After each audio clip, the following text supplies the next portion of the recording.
Pak, Bu, Pak, tahu enggak betapa perjalanan saya capek sampai ke sini? Saya dari Makassar, naik mobil ke Pindrang, karena acara saya tadi pagi di kantor Bupati Pindrang. Naik mobil lagi ke Parepare, naik mobil lagi ke sini, berjam-jam baru sampai. Kenapa saya paksakan datang ke sini? Karena saya menghormati undangan Bapak Ibu sekalian. Jadi tolong hargai itu perasaanku. Kalau saya ceramah simpel itu HP cilaka. Serius, dia ketawa, serius kayak ini. Jangan aku siaran langsung. Kalau kau siaran langsung nanti ada kesalah ngomong saya viral lagi. Kita mau dengar ceramah Ustadz kalau pulang gampang. Gimana caranya? Buka ke YouTube. Tulis Dasat Latif, ceramah Isra Mi'raj Wajo, keluar mini di sini.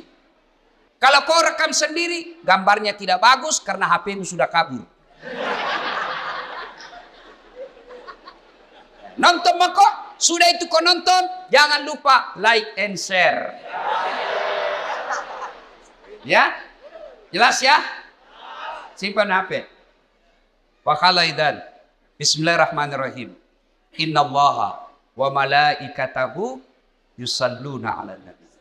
Ya ayyuhalladzina amanu sallu alaihi wa sallimu taslima. Sesungguhnya Allah dan para malaikatnya bersalawat kepada Rasulullah Muhammad sallallahu alaihi wasallam. Maka wahai orang-orang yang beriman, bersalawatlah kalian kepada Rasulullah dengan sebaik-baik salawat. Pak Bupati mohon izin. Orang masuk surga bukan karena tidak ada dosa. Kalau orang masuk surga karena tidak ada dosa, tidak ada isinya surga. Ada semua dosa tak. Lalu kenapa orang masuk surga Ustadz? Ketika ditimbang dosanya dengan kebaikannya. Amalak madecenna siba amalak maja.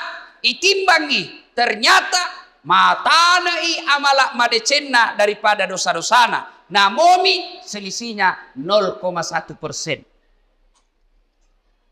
Jadi ketika Bapak ditimbang pahalanya, lebih banyak pahala. Mega dosana tapi mega piamalakna. Lebih masuk ke surga. Sekarang pahala Bapak-Bapak kita hitung. Siapa yang tahajud tadi malam? Tidak ada. Siapa yang puasa Senin Kamis kemarin? Tidak ada. Siapa yang haji tiap tahun? Tidak ada. Siapa yang baru pulang umroh? Tidak ada. Lalu kalau itu ji pahalamu, mau masuk surga, dena gena. Maka ketika kumpul seperti ini, kasih banyak amalmu dengan bersalawat. Tadi adik-adik remaja kita berhabsi salawat, tapi lebih banyak yang sibuk sama video. Maka saya mau ajak ki salawat. Bisa? Bisa? Saya mau dengar mana lebih kencang suaranya perempuan daripada laki-laki. Bisa? Bisa. Bapak-bapak diam, kita dengar dulu ibu-ibu. Ayo ibu, jangan mau kalah sama suami. Salawat, ikut sama saya bu. Yuk.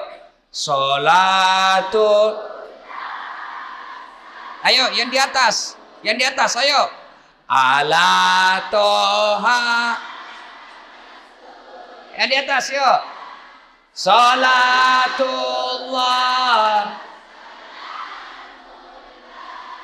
ala Yasin. Nilainya 7,9.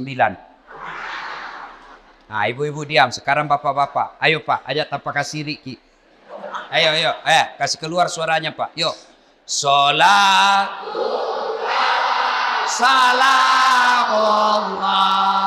ala toha. Salatullah ala Yasin. Nilainya 10,5. Mau tuh sayuri. Ibu bapak saudara-saudara sekalian, teristimewa Pak Bupati Bapak Dr. Haji Amran yang saya hormati dan seluruh aparat sipil, polisi, tentara yang hadir di tempat ini, anggota DPR yang hadir di tempat ini, saya mohon maaf tidak sebut satu-satu, samping karena keterbatasan waktu, juga karena saya tidak tahu nama tak. Nah, dalam Islam ada 2 nama tahun yang aneh-aneh. Kenapa aneh? Lain-lain. 1, tahun gajah. As-Sojajina Nabitta. Yang kedua, tahun duka cita. Mamiraja'na Nabitta. Kalau maulid digambarkan dalam lagu, pada zaman dahulu kala, pada zaman jahiliyah, lahirlah seorang rasul yang terakhir dan mulia. Itu maulid. Kalau Isra Mi'raj lagunya apa? 27 Rajab Nabi Muhammad diisrakan dari Masjidil Haram ke Masjidil Aqsa. Itu lagunya ibu-ibu zaman dulu. Kau makelong ibu-ibu Riolo, ada dakwah di dalamnya, ada sejarah. Ditanya, tanggal berapa Isra Mi'raj? 27 Rajab. Dari mana? Masjidil Haram ke Masjidil Aqsa. Itu lagu dulu. Ibu-ibu dulu. Tidak ada majelis talimnya dulu. Sekarang lagunya ibu-ibu apa? Putar ke kiri, nona. Putarlah ke kanan, dongo. Beling. Ada tom itu majelis talim. Senam-senam. Majelis talim bede. Tiap bulan ikut pengajian. Baju seragamnya bagus. Tapi dia senam di depannya lakinya orang. 1, 2. Bapak-bapak di belakang. 3. Nama solang. Ini ibu-ibu sekarang. Kalau ibu-ibu dulu kan bagus lagu-lagunya. Nah, kenapa disebut tahun duka cita ya Mamirajae? Magane ya sengi tahu. Apa bahasa Bugisnya duka cita? Mesti jawana Nabitta. Kenapa? Karena ada 2 orang yang mencintai dan dicintai Nabi meninggal pada tahun yang sama. Meninggal Siti Hadijah, mesti jawana Nabitta, sampai Nabi bersabda, kalau ada seorang perempuan meninggal dunia lalu suaminya berduka terus mengenang kebaikannya, maka itu ciri-ciri istri penghuni sorga. Saya ulang ibu, angkalinge madecet-deceng, oi ibu, makanya Nabitta, ya ko angka makunrai mati. Nah, mesti nyawana lakena. Nah, ngeret teruk decet-decet na lakena. Maka itu ciri-ciri penghuni sorga itu yang meninggal. Jadi kalau ibu-ibu lebih dulu meninggal, Nabilan suami tahu, kenapa cepat sekali meninggalin istriku? Meskipun dia bau muluna, tapi ku sayangi. Rasanya tidak bisa hidup ini tanpa istri saya. Baik sekali sifatnya Ustaz. Calon penghuni surga itu. Tapi kalau sebaliknya, begitu ibu meninggal, suami masuk kantor berteriak, "Merdeka!"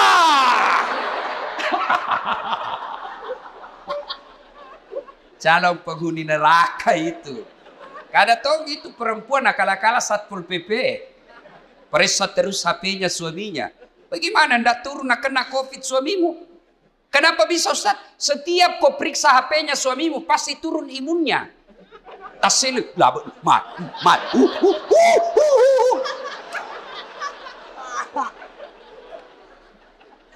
Hei. Nah, ketika Nabi sedih, ditinggal istri tercinta, maka dari pungalau ta'ala, Jibril, lonumai. Jibril, sini kamu. Turun kau jemput kekasihku Muhammad. Alai. Bawa jalan-jalan, saya mau hibur dia. Masya Allah. Nabi berduka, diundang oleh Allah untuk ketemu. Masya Allah.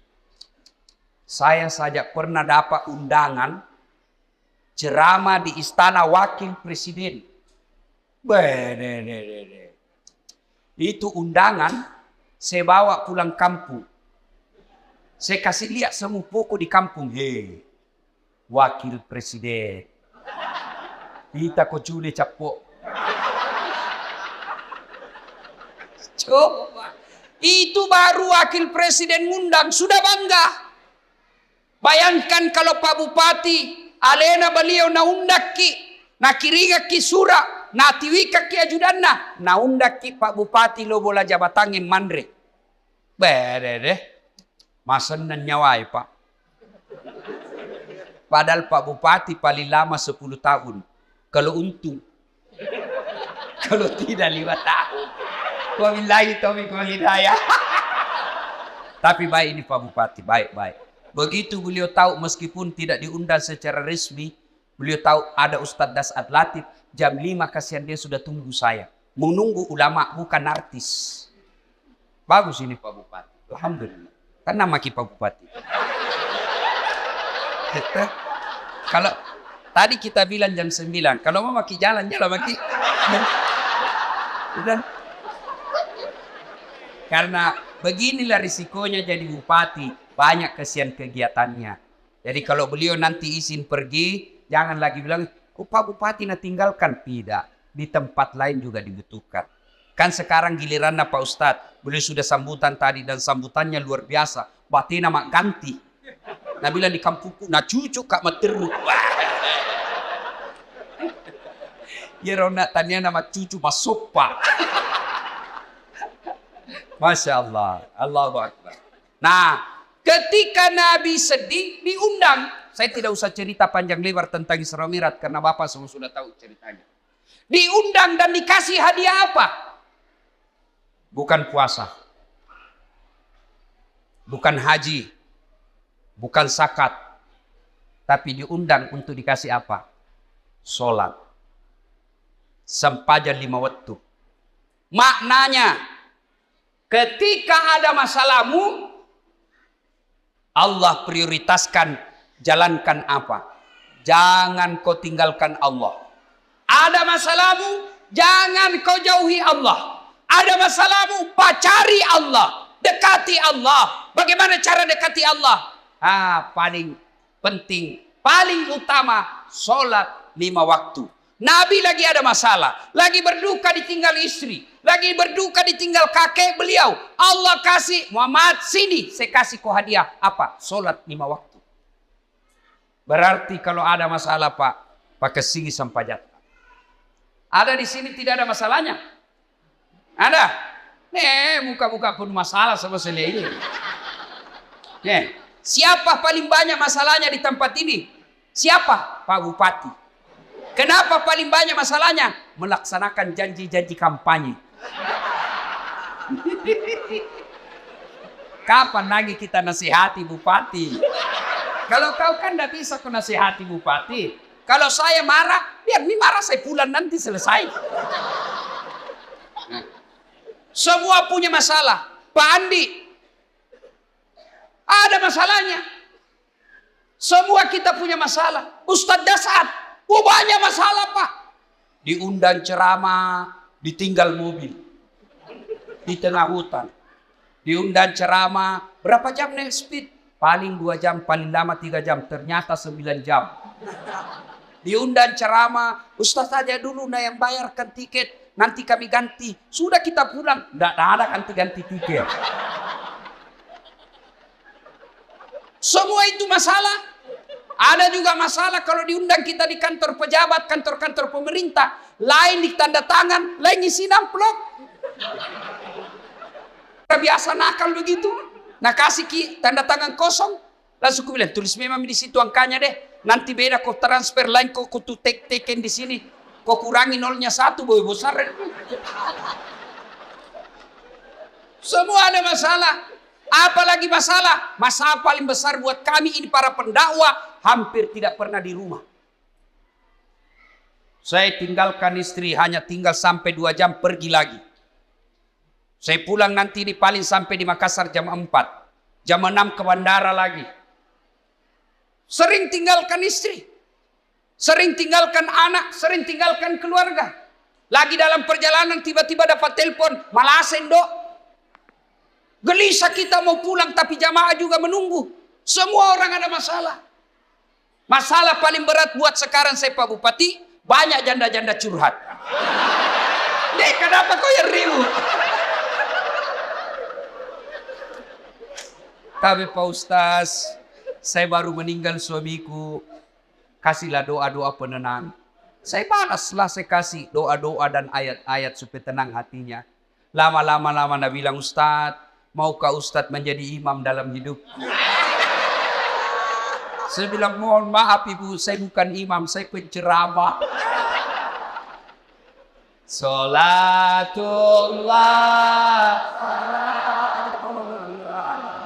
ala toha rasulillah. Salatullah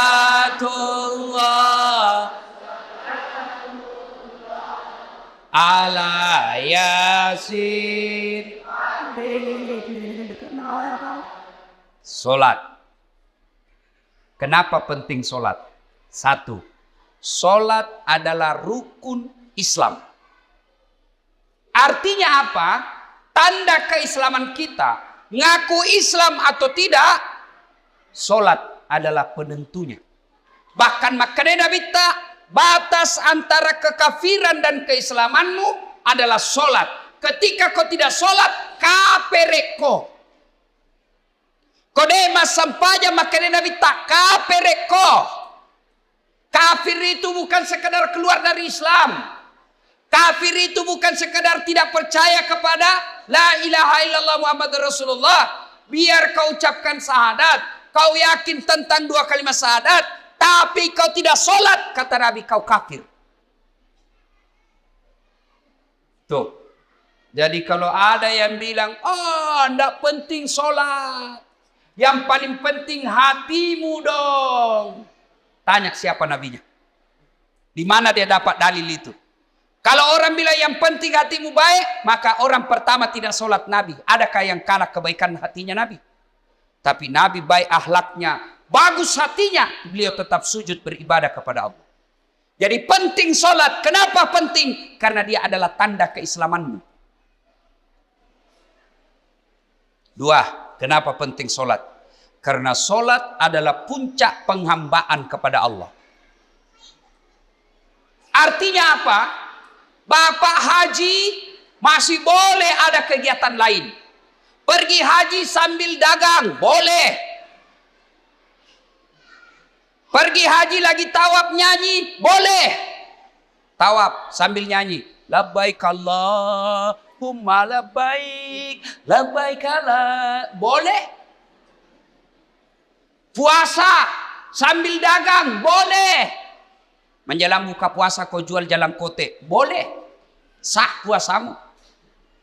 Bahkan kau sambil nyanyi nunggu buka puasa, boleh.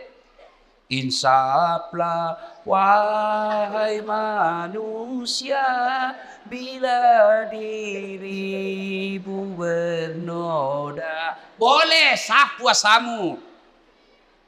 Bayar zakat sambil nyanyi, boleh. Tabe, Bu Imam, sakaku. Sah. Tapi solat. Boleh enggak solat? Allahu Akbar. Berapa harganya telurmu? Tunggu dulu. 450 itu. Enggak bisa. Boleh enggak kau solat sambil menyanyi? Allahu Akbar. Begadang jangan begadang. Beling-beling. Kenapa penting solat? Karena solat adalah puncak penghambaanmu kepada Allah. Maknanya apa? Bapak tidak puasa, tetap Islam. Bapak tidak haji, tetap Islam. Bapak tidak bayar zakat, tetap Islam. Tapi ketika kita tidak solat, buka Al-Quran surah Al-Fat 29. Muhammad Rasulullah. Walladzina ma'ahu. Asidda walal kuffar ruhama'u bainahum tarahum rukka'an sujada yabtaguna fadlan minallahi wa ridwana simahum fi wujuhihim min asari sujud. Tanda umat Muhammad itu rukka'an sujada. Kamu lihat mereka rukuk dan sujud. Maka Bapak Ibu, selesai Isra Mi'raj, perbaiki sholat. Ustadz, kenapa ini anakku nakal? Lihat sholatnya. Kenapa ini istriku tidak mau nurut? Lihat sholatnya. Kenapa ini bisnisku gagal terus? Lihat sholatnya. Tidak mungkin Allah sengsarakan hidupnya orang yang baik sholatnya. Tidak mungkin. KPK saja tidak mungkin tangkap orang hanya karena dia sholat. Ditangkap KPK pada saat latih. Kenapa? Karena dia rajin sholat 5 waktu. Tidak. Apalagi Allah. Maka saudaraku, ketika ada masalahmu, kenapa saya daftar dan lulus pegawai negeri? Perbaiki sholatmu. Kenapa saya sudah sekian tahun tidak diangkat-angkat kepala dinas? Perbaiki sholatmu. Pun kalau ada kau mau dan Allah tidak kasih, kau berarti apa yang kau minta tidak baik. Pak kesini baik sampai jamu bos. Ada yang sakit di sini, asam urat, sudah dokter kemana-mana tidak sembuh-sembuh. Memang bukan dokter kasih sembuh kamu. Siapa yang sembuhkan penyakit kita? Allah Subhanahu wa ta'ala. Kalau dokter yang kasih sembuh manusia, mestinya tidak ada dokter yang sakit. Tapi buktinya, berapa banyak juga dokter yang sakit, bahkan tidak bisa obati dirinya sendiri. Makanya bapak-bapak, pakai sini sampai jatah. Saya kasih ke contoh, ini urusan dunia kecil. Ini Pak Bupati, beliau punya ajudan. Iya beliau, kona obi ajudan na, ajudan! Iya ajudannya, namo mati lu tak pelupa. Biar itu ada jalan kote.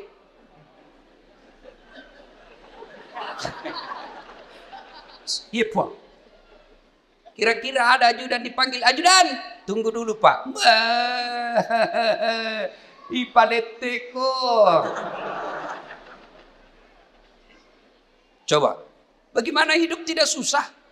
Ya, Bapak berdoa, ya Allah, perbaiki ekonomi. Ya Allah, sembuhkan penyakitku. Ya Allah, bahagiakan kami. Allah dengar itu doamu. Nang kali mana puangnya? Maka dani puangnya. Hayya alal falah. Lono mai. Lono mai. Walekko irum sapai. Walekko irum lau. Lono mai. Itu artinya hayya alal falah. Meko. Walekko. Tapi kalau Allah ya alal falah, apa kita bilang? Tunggu. Engkau pangeli. Maka dia puang urusan di balik pangelimu. Maka ibu bapak, saudara-saudara sekalian, perbaiki sholat. Kalau sholat baik, kecil buat Allah kasih kalian apa yang. Saya sudah sholat Ustaz. Jangan cukup sampai di situ. Mari. Sholat jamaah. Alhamdulillah. Masjid kita cantik. Saya terpersona. Sholatullah. Ayo keras. Ala toha. Ayo keras. Sholatullah. Salamullah. Habibillah. Ibu bapak saudara-saudara sekalian. Nah, agatosi ro bahayana kodeta mas sampaja. Hukumannya 1. Buka Al-Quran surah Al-Hajj ayat 47. Di situ Allah jelaskan, 1 kali kau tinggalkan sholat, Allah hukum kalian 1 hari di neraka. Berapa yang disebut 1 hari di neraka? 1000 tahun dunia. Jadi kode mas sampaja subuh nak bos, sieso ko itu no ko neraka. Siagi asa sieso, si 10 tahun lino. Jadi kalau 5 kali tidak sholat 1 hari semalam, 5000 tahun kalian dibakar api neraka. 5000? Ada di sini 150 tahun umurnya. Ada. 80 saja paling gagah mau kok. Malilu no. Pembantumu kok kira istri. Iya. Ayo. Hati-hati. Pikirkan bagi mereka yang malas sholat. Nabi bersabda, as-salatu miftahul khair. As-salatu imanuddin. As-salatu miftahul jannah. Salat itu kunci kebaikan. Salat itu kuncinya surga. Salat itu tiang agama. Tidak ada sholat, tidak ada tiang agamamu. Tidak ada sholat, tidak ada kunci surgamu. Tidak ada sholat, tidak ada kunci kebaikanmu. Maka begitu kalian tidak sholat, Allah perlihatkan semua pahalamu. Das'ad, ini puasa Ramadanmu. 40 tahun kau puasa. Ini hajimu 2 kali kau haji. Ini umrahmu 4 kali umroh. Ini kau punya sedekah. Ini kau bangun masjid. Ini silaturahmimu. Ini papa bukamu. Banyak amalmu. Kege goncina.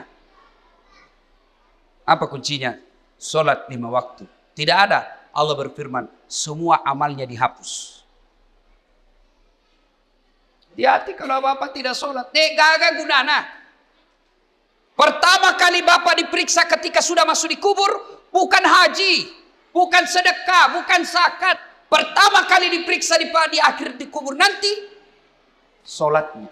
Maka dia Nabi tak ya kau makasih sampai jannah amala madecena ipare samanan nih. Kode nama kasih sampai jannah amalakna langsung hapus, tidak ada gunanya. Hati-hati. Itulah sebabnya ketika orang mau sholat, malaikat berusaha menggagalkan karena sholat adalah kunci dari semua kebaikan. Alhamdulillah. Bapak-bapak yang sudah rajin sholat, alhamdulillah. Tapi yang belum sholat, hati-hati. Kita juga yang sudah sholat, perbaiki lagi kualitasnya. Jangan sampai sholat 30 tahun sholat tapi masalah tidak mau berhenti dalam hidup. Kenapa? Karena kita main-main sholat. Allah.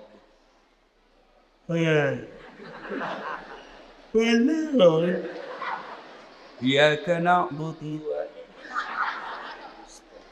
Ihdinas sirat. Ada orang sholat kayak ndak semangat.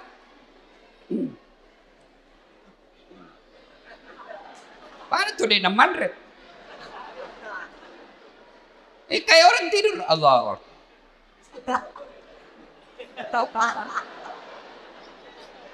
Itu ketemu Allah begitu. Ada juga yang terlalu semangat. Allahu Akbar. Biga fagurku masampanya makeju cilaka. Kau ketawa karena kau bayangkan dirimu sendiri. Oh, sholat kayak ditiup angin. Ada juga sholat standar samping. Pada cengi bos. Ada juga sholat kul-kul. Komas sampanya lagi. Kul-kul bila baca. Malas situ apa tuh? Allah. Saya tanya ini. Kenapa kau itu cepat sekali sholat? Tidak sampai 3 menit. Apa nak bilang? Ku hafal mi ustaz. Sudah lebih 10 tahun jadi ku hafal. Kalau soal hafal sholat, bilang kau saja. Allahu Akbar. Tuhan bacaannya sama di kemarin. Assalamualaikum warahmatullahi wabarakatuh. Ayo. Tidak ada gunanya Isra Mi'raj begini. Kalau bapak belum memperbaiki sholat. Saya yakin saudara-saudaraku. Orang wajo. Bagus agamanya. Rajin sholatnya. Tapi mari perbaiki kualitas sholat kita. Baju jangan itu juga dipakai menjudi. Itu dipakai mencuci. Itu dipakai memasak. Itu dipakai ke sawah. Itu juga pakai tidur. Itu dipakai ke toilet. Pakai lagi sholat. Salah. Tapi tidak. Bukan salah. Tapi membuktikan bapak tidak serius menghadap kepada Allah. Usaha keutama kita sempajak. Selayar wajuta. Khusus ketemu dengan Allah. Ada yang tanya saya, Ustadz. Boleh itu sholat tidak pakai celana dalam? Bapak-bapak tanya begitu. Boleh, tapi bayangkan itu kalau ruku kok. Talit.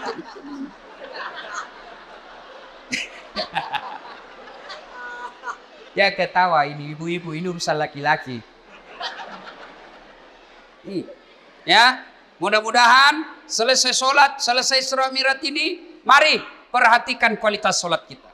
Yang kedua, selesai Isra Mi'raj ini jangan puas hanya dengan sholat 5 waktu. Baik sholat 5 waktunya, bagus sholat-sholat sunnahnya, baik tata cara pelaksanaan sholatnya. Jangan puas sampai di situ. Ayo hidupkan sholat jamaah. Alhamdulillah. Saya kemana-mana di Singkang ini Pak, di Wajo ini alhamdulillah. Selalu ramai masjid. Apalagi kalau subuh. Penuh Pak. Sampai di luar. Tidak ada di dalam. Yang ada di dalam orang tua yang sudah pensiun. Yang muka-muka sakaratil maut seperti ini.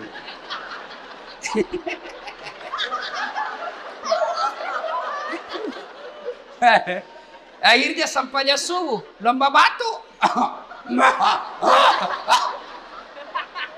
Iya. Anak muda, hidupkan jamaah masjid. Sebagai motivasi buat adik-adik sekalian. Ini Ustaz Dasat Latif, sejarah perjalanan hidup saya tidak pernah sekolah pondok. Tidak pernah masuk hafiz. Tidak pernah hafal Quran. Saya SD, SMP, SMA. SMA ku jurusan fisika. S1, S2, S3 komunikasi. Saya ngajar di UNAS Sospol. Bayangkan, apa mata kuliah saya ajar? Teknik olah vokal. Apalagi saya ajar? Fotografi, cara memfoto. Apalagi saya ajar? Teknik lobby dan presentasi. Tapi alhamdulillah bisa jadi ustadz yang seperti Pak Bupati katakan sekarang, tidak ada kalah banyak penontonku di YouTube. Sekarang sudah lebih 200 juta. Nih. Apa sebabnya kira-kira? Ya, karena saya belajar di masjid. Saya tidak pernah pondok, tapi saya rajin ke masjid. Maka adik-adik sekalian, kalian yang masih nuntut ilmu, kalian yang masih mau mencari masa depan, membina masa depanmu, ayo hidup kau di masjid. Kalau kau urusi masjid, insya Allah Allah yang urus hidupmu. Kecil buat Allah kasih kau pegawai negeri. Kecil buat Allah kasih kau rumah. Kecil buat Allah kasih kau mobil. Dekati Allah, datang kau di masjid. Sholat kau di masjid. Pernah ke penjara? Pernah? Lihat-lihat itu film-film di penjara. Susahnya itu masuk penjara. Itu penjara di Gunung Sari, Makassar. Baru Datsuki. Ada pengamannya situ. Polisi sama satpol. Security. Pintunya dijaga polisi. Masuk baru 5 meter jalan, pintu lagi. Pagarnya besi baja. Jalan lagi 10 meter, pintu lagi, besi baja lagi. 5 pintunya besi, baru bisa masuk ketemu penjara. Tapi meskipun susah begitu masuk penjara, banyaknya penghuninya di dalam. Penuh pol. Masjid tidak ada penjaganya. Buka 24 jam. Tapi kenapa masjid sepi? Itulah sebabnya adik-adik. Kalau ada yang bilang susah masuk surga, salah kondi. Masuk sata masuk surga Ustaz, salah kok. Ya roh masuk saya mata neraka.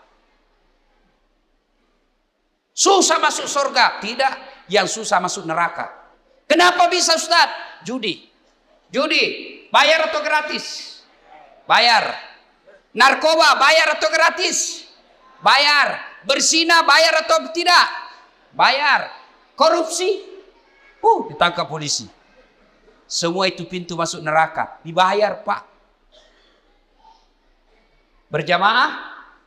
Gratis. Puasa? Gratis. Ngaji? Gratis. Pengajian? Gratis. Zikir? Gratis. Naik haji? Kalau mampu. Mampu Pak kok. Dan itu semua mengantar kalian masuk ke dalam surga. Maka adik-adik sekalian Bapak Ibu, ayo hidupkan sholat jamaah. Biasanya orang malas sholat jamaah kalau masjidnya tidak cantik. Penceramanya juga kadangkala neraka saja terus cerita. Mulai salam pertama sampai terakhir neraka saja cerita. Kau dibanting, dilipat, ditusuk pantatmu, dikunting. Dia bilang anak udah jauh ku bisik, bikin takut-takut. Ayo, maka alhamdulillah. Ada keluarga kita, handai tolan kita, si Jita, si Kampota, bangun masjid yang cantik ini. Masya Allah. Pak, kalau Bapak bangun masjid, datang aja ke masjid itu sudah dilindungi. Di Padang Masar masuk 7 golongan dilindungi. Apalagi kalau Bapak bangun masjid. Kalau Bapak belum bisa bangun masjid, cara makmurkan masjid, datanglah sholat berjamaah di masjid. Ibu bapak, saudara-saudara sekalian, banyak yang mau disampaikan, tapi waktu yang terbatas. Insya Allah, lain waktu dan kesempatan kita akan lanjutkan. Hikmah terpenting dari Isra Mi'raj ini, sholat. Dek gaga gunana poleki Imam Miraja tiap tahun. Selalu dengar ceramah, tapi sholat tak belum bagus, tidak ada gunanya. pun. Kalau kita sudah sholat, mari tingkatkan kualitasnya. Perbaiki rukun-rukun dan syarat-syaratnya. Kalaupun sudah lengkap semua rukun dan syaratnya, jangan puas sampai di situ. Mari lengkapi dengan datang sholat berjamaah di masjid. Bapak, Ibu, Saudara-saudara sekalian, inilah tausiah kita pada taklim kita kali ini. Mudah-mudahan ada manfaat.